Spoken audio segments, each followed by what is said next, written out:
Tata Motors വിറ്റ് കളഞ്ഞാലോ? മഹീന്ദ്ര ഒരു നല്ല ഓപ്ഷനായിരിക്കും. ആ 10 സബ്സ്ക്രൈബേഴ്സ്. ആഹാ കൊള്ളാലോ.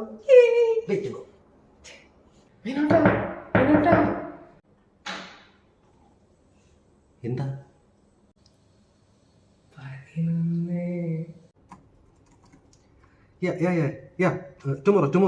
tomorrow definitely you will complete it. Yeah, sure. Okay. നാളെയോ?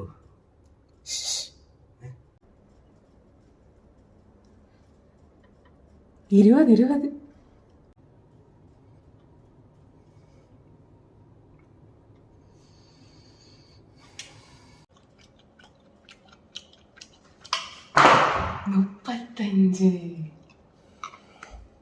വീണോട്ടാ ഒന്നും മിണ്ടാതെ കിടന്ന് ഉറങ്ങ എന്റെ പെണ്ണേ.